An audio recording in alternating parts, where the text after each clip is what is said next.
to the She Leads podcast.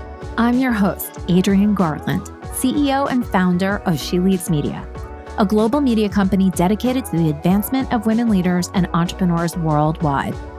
I'm also an adjunct professor at NYU and Rice University, where I teach on the topic of entrepreneurship. I'm a mom to two wonderful young men and married to my best friend from college. Join me each week as I dive into raw conversations with remarkable, uncompromising, and inspirational women entrepreneurs and leaders. My hope is that these conversations and their advice will encourage you to put yourself out there and gain the visibility that you and all women deserve. We're all about stripping away the sugar-coated conversations and moving boldly in the direction of our magnificent dreams. For far too long, women have been conditioned to soften their words, modify their actions, and show up in the world to conform to outdated at best and harmful at worst cultural norms and ideals. Why? To keep those who are outside of the power structures from gaining power, prestige, wealth, and influence. This has prevented women from being recognized and respected as the powerful leaders that we truly are. The She Leads podcast is here to shine the light on all the incredible women, to encourage us to show up, speak up, and showcase the amazing work we do.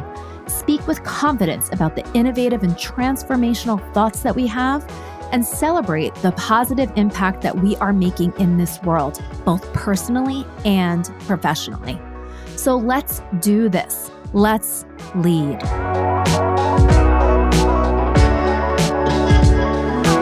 Hello, and welcome back to the She Leads podcast. This episode is brought to you by the She Leads Podcast Network. It's the podcast network for women by women. I'd like to welcome Jane Hanson to the She Leads podcast today. Jane really is a superstar. She is a communicator, an Emmy award-winning television journalist with over 30 years at NBC. She's also a coach and a media trainer, and she's currently helping people learn how to communicate better. And today, I hope we'll talk about what we can do to make awesome presentations and deliver compelling interviews with the media. Her focus is on what we say, how we say it, and how our body language keeps it all in sync. A very warm welcome to the She Leads podcast, Jane. Well, thank you so much. And it's an absolute pleasure for me to be here. And of course, what you do is my sweet spot. So I love it. Can't wait to get into it.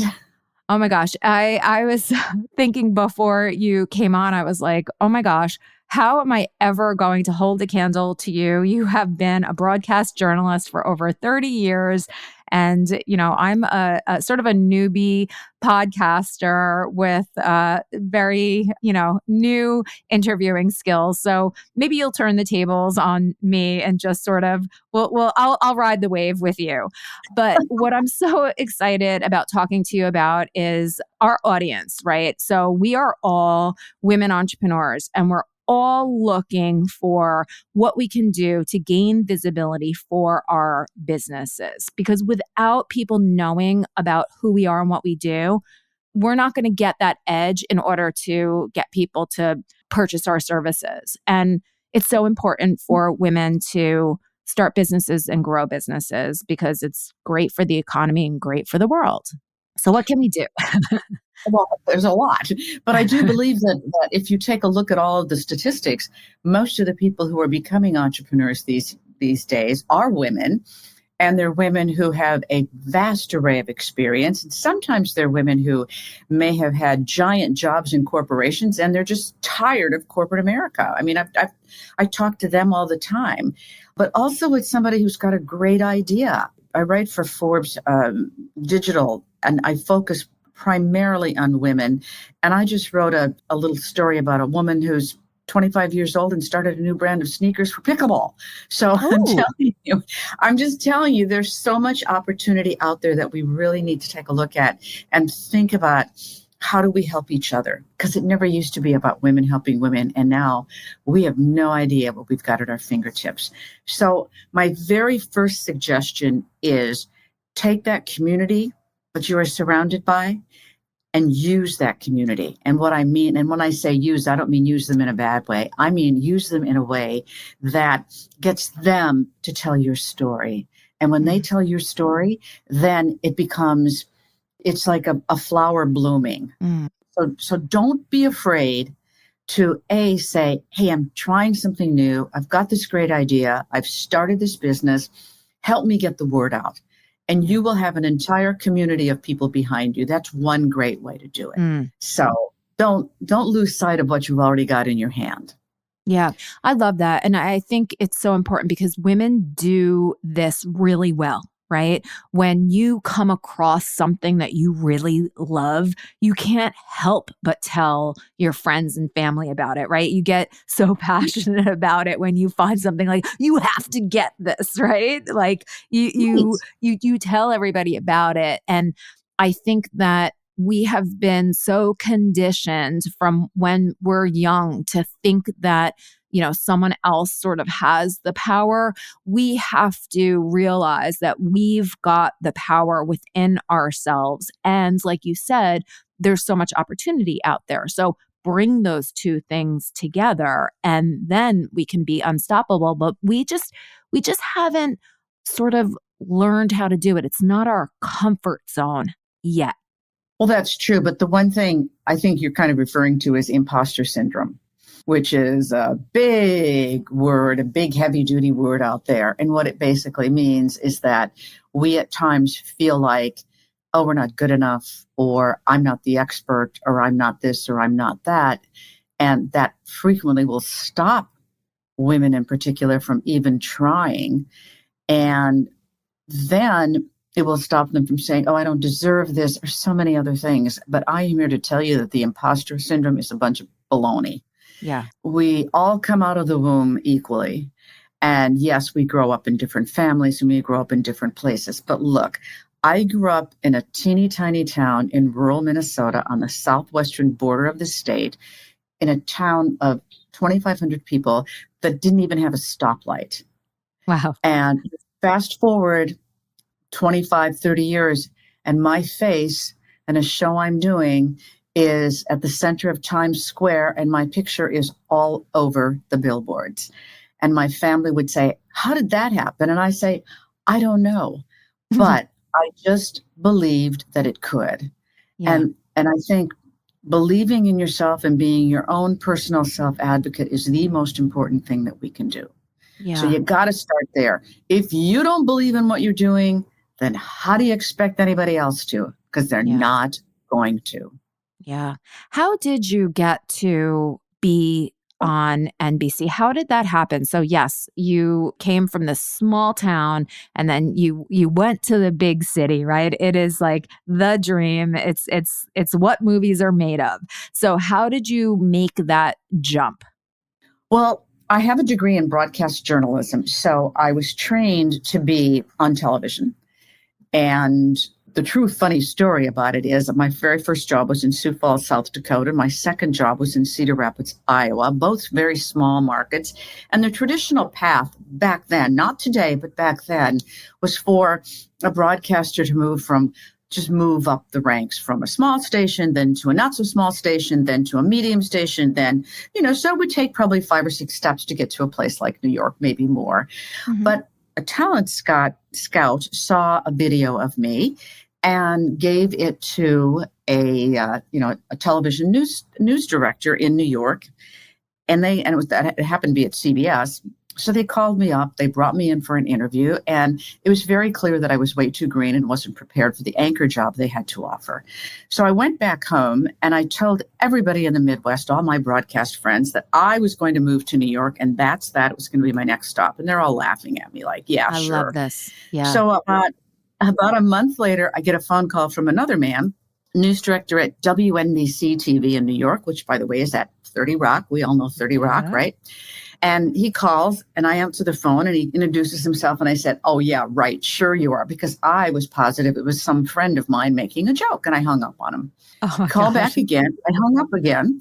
The third time he called, he said, write my number down before you hang up. And I wrote the number down. So I then decide, all right, I'm going to call this back and see who's behind this. Who's the jokester, the prankster here? And I call and I get, WNBC TV, Ron Kershaw's office. How may I help you? Terry speaking. And I'm in my head, I'm going, oh my God, what have I done? Yeah. And she's laughing and she goes, we're making bets and we're joking about whether or not if that girl from Iowa is going to call us back. So I got on and, he's laughing. I'm like mortified. And I said, I'm so sorry. I'm so sorry. And he goes, I'm going to tell you right now, nobody's hung up on me, much less somebody I want to hire. So he flew me out to New York the next week and he hired me. Oh my gosh, Jane, that is amazing. Wow. What a story. Stupidity sometimes gets you places. Yeah, that's incredible. And, I love that too, because I think it shows that sometimes it is just the, happenstance, right? And it's like right place, right time, maybe luck, maybe talent, but stars do sometimes have to align, right? And of course you were ready for it, but sometimes you're just there when someone sees you. And I think that message also has to be out there because it doesn't always happen for everyone. It doesn't. But the one thing I also want to say is don't allow a door or a window to not open. And what I mean by that is I have gotten, now that I'm like a communications coach and I particularly really love helping women. And even as a reporter and a broadcaster and a journalist, I never felt like I should allow an opportunity slip by. Check it out. So it may seem like it's really weird and it may seem like, nah, don't say no. Just check it out. And then if it's okay, then you may be shocked at what happens. And that has happened to me multiple times in my life.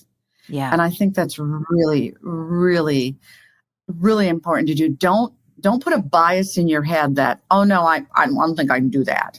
You never know. Try it.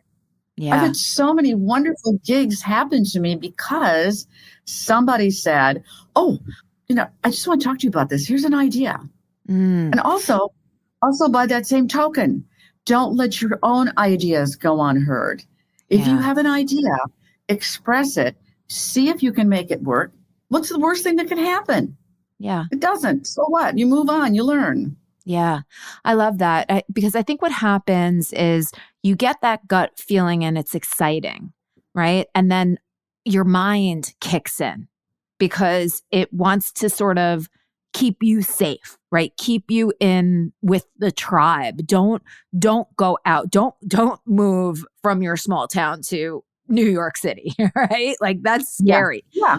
But what you're saying is, no. Your gut is pulling you or pushing you to go outside of the comfort zone because there's magic there.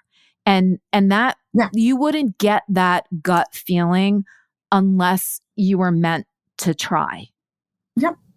I agree. And I think that's really something crucial is it gets back to that believe in yourself, believe you can do it.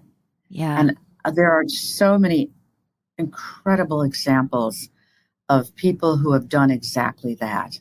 Yeah. And then the outcome is amazing. Yeah. We talk so much in the classes that I teach about failure and like the fear of failure and like what can happen. And I do this fun thing where I have people draw what the fear of failure means to them, because sometimes when you talk about it mainly, or like, type it out or something, it's a different part of your brain than when you draw something out. And I know this person that started this business, it's called Pickles of all things. But it allows you to sort of draw, and then it's supposed to prompt discussion. So you use a different part of your brain, you draw, and then you discuss, right? So I use this for this fear of failure exercise. And it's really cool. And oftentimes when students think about like failure, they go like all the way to like death, and and that is like what we're so scared of, like, no money, homeless, family's going to reject you, death. Like it's these awful, tragic things that we think about. But failure sometimes is such a great teacher. And so it's like, we have to learn that like these little failures are not something to be afraid of. Like we need to kind of welcome them in, I think. And women, and again, I don't like to make sweeping statements, but I do it all the time. I think women need to embrace like, it's okay to like fail and make mistakes and look stupid. It's just that we've been conditioned to not do that. But we have to get really comfortable with that. Absolutely. I mean, I like to think about fear as false excuses to avoid risk. And if you don't look, I don't know one single person in my life who has a successful career who has not had a failure. Yeah. I think failure gives us the courage to try again or to persevere or to be tenacious or to move forward. And you are never, if you have never failed, that means you've never tried. Yeah. I love that. I love that. So let's put that in the context of, putting yourself out there and pitching yourself to the media and preparing yourself, yes, for rejection, but actually preparing yourself to get in front of the media. What can women do to prepare themselves to pitch the media and then be interviewed? So first of all, you need to decide what media will be the most successful for you. Is it your local television station? Is it a radio show? Is it a podcast? Is it some kind of digital, brand? I mean, where is it that you are best going to be suited to reach the people you want to reach? So, there's three key things. It's who are you talking to? Who's your audience?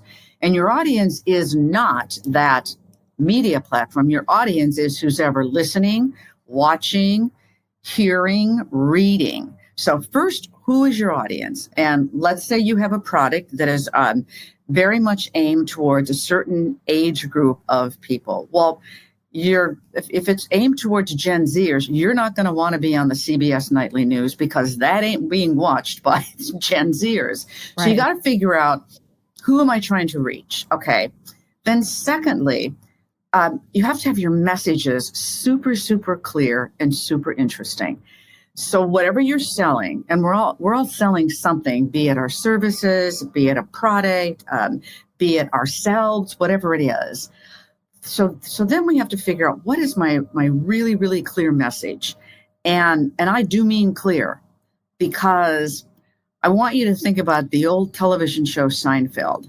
That show had a 30-second pitch for what it was going to be. And it's a show about nothing that happens with four characters who live in the city of New York. Now, wow, you're going, what? Which is intriguing. And then it moved on from there. So your message has got to be super easy to understand. And the problem with entrepreneurs is we're so close to it that we'll have 15 different messages. You are only going to get one in the pitching process. So figure out what's the most important one you have to tell and make it really clear. Then your story, what's your story? Because stories are remembered 22 times as often as a piece of data or a piece of information. So create a story surrounding it, but it's got to be short. So that's all part of your pitch. Now we have to think about, how are they going to accept me? How are you going to reach them? So I would say, as a journalist, I get sometimes at least 100 to 200 pitches a week. Oh my God. Via email or sometimes texting, but most of them via email. Now, you know what happens to most of those? Garbage. Delete. Yeah. Delete. Why? Because the subject line has no appeal. Now, the last show that I did at NBC was a lifestyle show and was aimed towards women. It was on late in the day, and we had a lot of fashion in it. We had a lot of celebrities. It was a fun show. We drank wine at the end of it, for God's sake. So it was a fun show. Anyway, when I saw a a subject title that would say something like best new men's ties, I go, they have no idea what our show is. Yeah. Delete. So you have to make sure that subject line is going to capture the interest of the person you're sending it to, because it will be interesting to their audience. So that's number one. Then I'll tell you another little thing is they'll write one kind of press release or one email, and they'll say they're going to send it out to everybody. Well, I've gotten some that they'll have my name wrong. So it'll say, dear, Elise, or dear Adrian, whatever it is. And I'm like, okay, I'm not, this doesn't deserve my attention, delete. And then if you see something that goes on and on and on and on and on, delete. So let's just make everything we do very clear and make sure that it's possible that you can go to a lifestyle show with a men's product, but you have to make sure that it's going to have a subject line, something like, this is what women are going to want to get for their husband. Yeah. Now I'm going to open that up. I'm going to look at that. So think about that. The second thing is we have this wonderful, however you feel about social media, we've got an ability to put ourselves out there on our own. Yeah. Those are all, in a certain sense, our own media platforms. They are. I consider a Zoom or anything like that to be my own television studio. Yeah. So think about that. So create videos. Got to put yourself out there, but create videos. Have some fun. They don't have to be long, but now you've got somebody seeing you, and they're saying, wow, I like this person. I like that product. I'm gonna get in touch with them. So that really helps, as just having a very continuous stream of information on all media platforms, and particularly the ones that are going to, think about who's the gender that I'm trying to reach, who's the age group, what's the geography, what kind of beliefs do they have, blah, blah, blah. I mean, you're not going to put the same thing up for somebody who's a Gen Zer that you're going to do for a baby boomer. You just don't talk to them the same. So you have to put all that in your head. But if you get that right, everything's going to sell itself. Yeah. And it's so darn easy. It really is. And I'll also tell you something else. Television producers that I know, sometimes I'll have a client that I'll say, you know what, this would be really good for one of the network shows. And I'll reach out to producer friends and they'll say, how many followers do they have? Yeah. Because they want somebody that they know has a big following that might help them get more viewers. Yeah, right. Because they're losing viewers to social media. Mm-hmm. So they want to get more because they sell their advertising. Ultimately, it's the business model that they're based on. Exactly. Yeah. So it's all, so the whole thing is just, it all twists and turns, but you can do amazing stuff. I was working with a beauty product last week, and they created this whole campaign on TikTok, and that's where, they sold out of everything they had on TikTok, just simply through TikTok, which, by the way, didn't cost them a penny. And a lot of it went viral and all this kind of stuff. So you don't have to spend a lot of money either. And that's the one thing that, people worry about is, I've got to spend all this money on marketing, but you don't. Yeah. You got to know what you're doing on TikTok though, because yes. that definitely intimidates me. And TikTok Shop, I have heard, many people being successful on that. I think you have to understand it. Just like everything though. It really is true what you're saying. You need to, everything that you just described is almost like logical. Right? Yes. Do your homework, be logical, put yourself in someone else's shoes. What would you want to hear? Be respectful. It's almost like the basics, but people don't take the time to do the basics, and they think that there is some magic formula, but there's really not. It's sort of like, be thoughtful. Yeah. Why waste the time of writing something that I'm going to delete? Right. Simply because you had a bad headline, or because you didn't realize what the show was, or you wanted to just issue a press release or something that goes everywhere. Well, I think that's what it is. I think people they're just sort of checking the box, right? Like, let me get it out. Let me get it off my plate. Let me just do this, like do the action versus, instead of just doing the action and sending it out to 100 different publications, send it to 3, but make those 3 count, Yes. personalize them, Yes. take the time. And listen, if you don't get any response, okay, try again. But don't Yeah. waste your time on sending 100 because no one's going to respond to you. I really like that advice. I think that is something that I hope that everybody that's listening in really takes to heart. Just personalize your message. This is all about relationship building.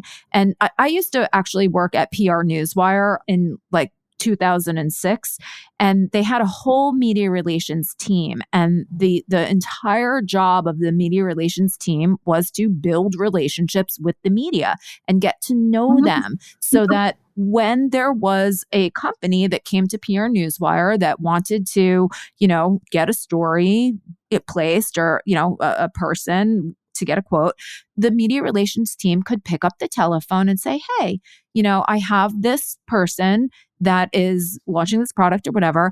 And they were much more likely to figure out a way to get that person in a story that they might be doing because they had a relationship. And that's what Exactly. this is about, building relationships. I'll tell you what's funny is that you mentioned that is we all think we see these people on TV and we think, oh, they're the true expert of something because they're there. They must be. The truth is, in a television newsroom, for example, when some event happens and we say, oh my God, we need to shrink to talk about this. So what do? We go, oh, who is that woman we had on 2 weeks ago? She was so great. Call her. Let's get her on. And all of a sudden, we have this consistent expert.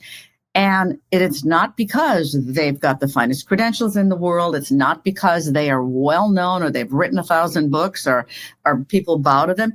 It's because we know they come on, they deliver, they speak well, they can talk to time, and we know they'll show up.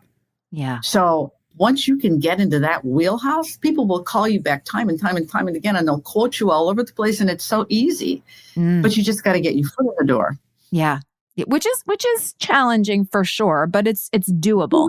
So in your coaching with people, and I definitely want to talk because I know that you have a course and I know that you do, media preparation and media training. So there's, let's say that somebody gets to be on television. What do you sort of coach people to do? Because we talk about the message and pitching and everything, but then there's okay, let's say we get on the Drew Barrymore show or the morning show or something like that. How do we then show up and sort of match our message and our body language and what we're saying? How do we pull all of those things together? Well, first of all, you hire me, but yes. And you have to tell us how we do that. I do presentation coaching. I do media training. I do coaching for just about any kind of communications. I help people, help them with getting their video messages ready, all of that. But in terms of the media, so let's just say you get this big opportunity to go on some kind of a television show or a digital broadcast of some sort. First of all, you have to make sure you know how much time you're going to have. You talk to the producer about what are the expectations, what are they looking for, how are they weaving it into their particular broadcast. Once you know the time, then there's time management. Because you have to remember you've got one key message, and whatever that message is, you have to deliver it right off the top. So you say your key message because you never know what can happen. There could be some breaking news or some technical problem or all kinds of things can happen. So you have to be prepared for that. Then you want to do little mock interviews for yourself. Have a friend ask you some questions about. You'll get a framework of what the questions might be from a producer, for example, or from a reporter, whatever it is. Whenever they've booked you or they've talked to you, they've set up the interview for any media platform, you'll know what the subject is going to be. And you'll know in your head, you'll know what type of questions they'll ask, right? So now you prepare to answers for those questions. I also want you to prepare for the worst question they can possibly answer. Are they constantly asked? Because then if you get asked that, you have an answer. Mm-hmm. If you don't get asked it, you have a sigh of relief, but you will not look like a deer caught in the headlights.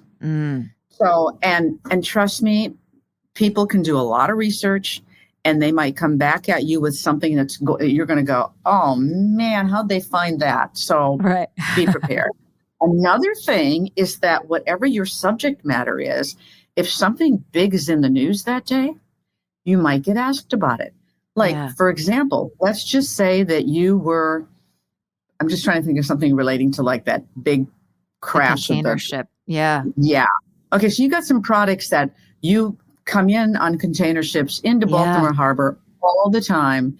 And now they say to you, well, it's all great that you have these products, but are you going to be able to get them in?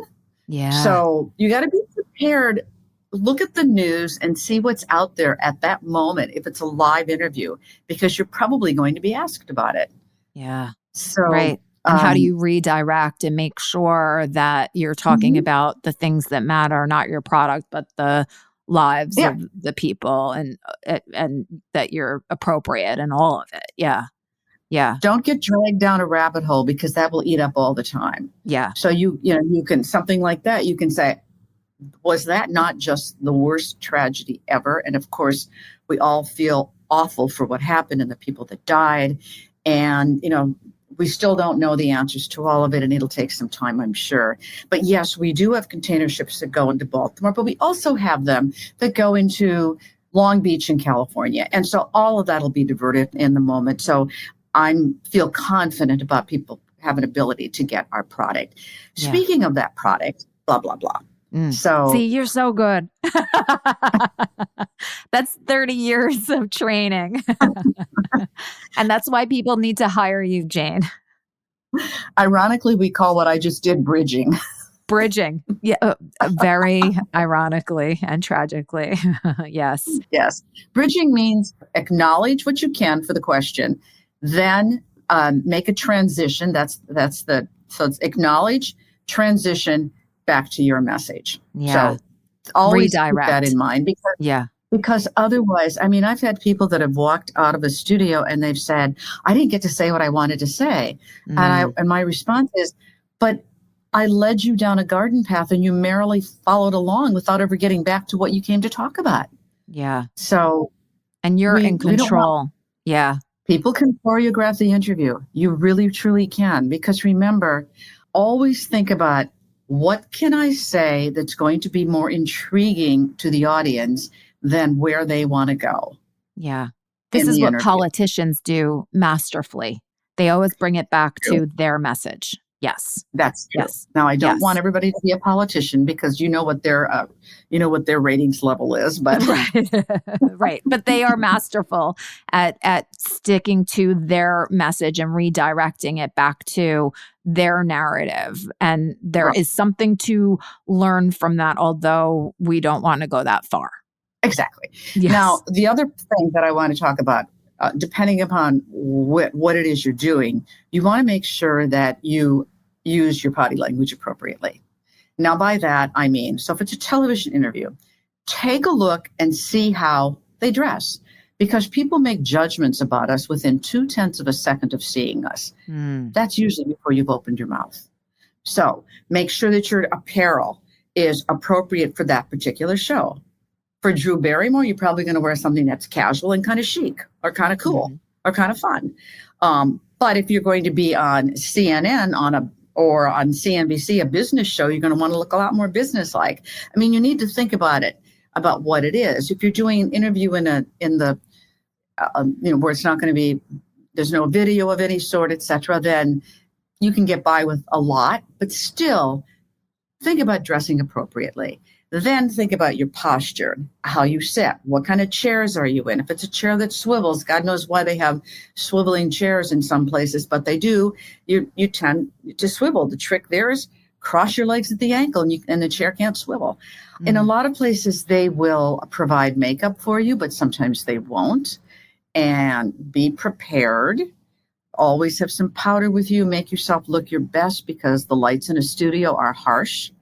You want to look the best you can, because again, judgments are made. Yeah.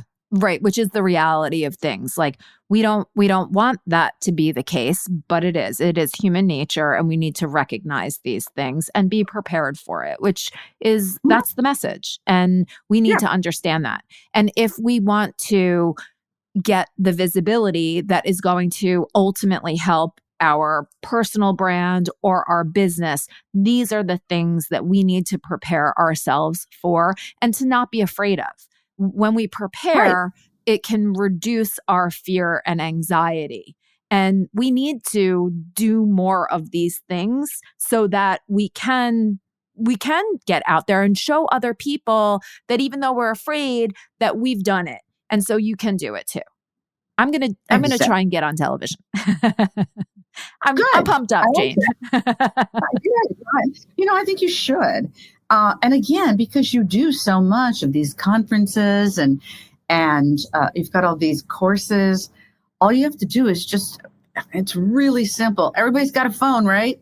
Yeah. Take your phone, video yourself, look at it. Cause I use video all the time in my work, Mm, and look at it and say, wow, I like this. I didn't like that. I want to change this, blah, blah, blah. But whatever I want you to do, I want you to dim down the self-criticism, because we are our own worst enemies when it comes to that. yeah. So my thing is that if you're going to tape yourself, I Hmm. want you to have I want you to have 2 stars and a wish. 2 stars are 2 things that you think you did really well. Maybe it's, I explained that so clearly, and my enthusiasm was super good. But then say, but my delivery on some of those words, I spoke too fast. So now I'm going to work on not speaking so fast. Then you Mm. tape yourself again, or you video yourself again. I shouldn't use the word tape. Mhm. And that time you say, okay, now I'm not talking so fast, but my gestures really stink. So because they're not in sync with my words. So now I'm going to take and I'm going to work on my gestures. Mm. Or maybe you used a lot of crutch words or whatever it is. But I only want you to work on one thing at a time, because Mm. otherwise you're going to find it overwhelming. And then you'll be like, I'm the worst. I can't do this and I'm not doing it anymore. Right. We don't I want love this. It's iterative, right? And it that. it does it breaks it down into bite-sized pieces so that you don't get so Mhm. overwhelmed. And again, sweeping statement, women do tend to be our worst, and men too, but our worst self-critics. And we have to push that aside if we're going to make any progress at all. So I Absolutely. love this concept of 2 stars and a wish. And There you then go. at a certain point, we need to stop making it better and Mhm. better and better and just say, done is better than perfect, and just put it out there. Yeah, I hate the word perfect, Yeah. because it's never going to be perfect. No, nothing No, is ever perfect. no. And if you think it is, then you're a mess. Yeah. Exactly. And we don't want to be a mess. We want to No, make progress. So yeah, yeah, progress, not perfection. right, We like exactly. all of that. And the one other thing I want to say is I want everybody to have fun with what they're doing, because Yes. you deserve to have fun.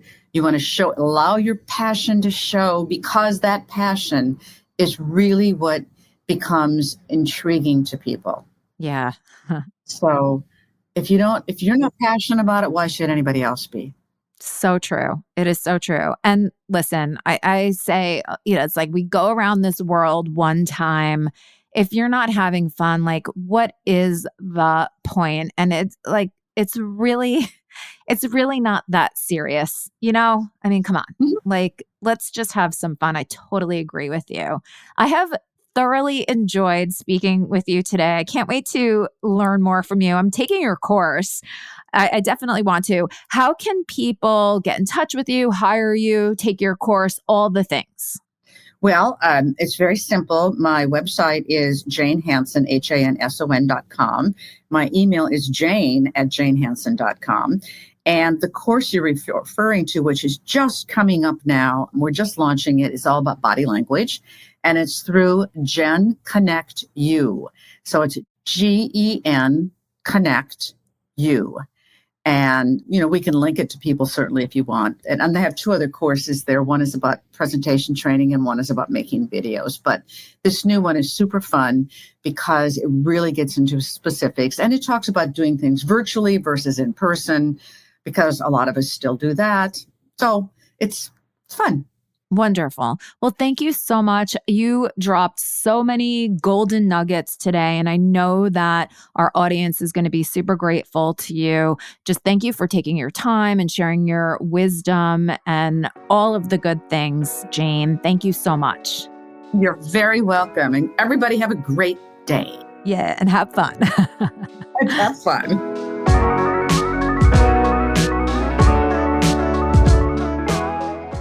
This and all of our episodes are brought to you by the She Leads Podcast Network, the podcast network for women, by women.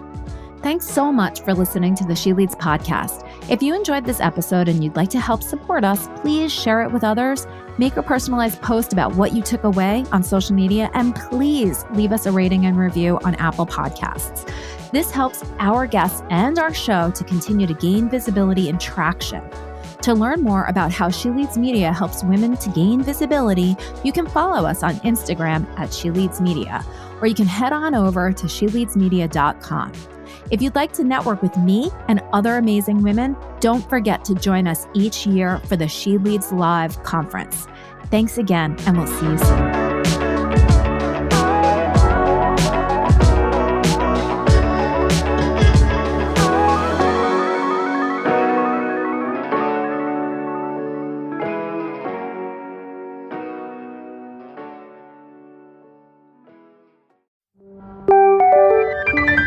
This is the She Leads Podcast Network.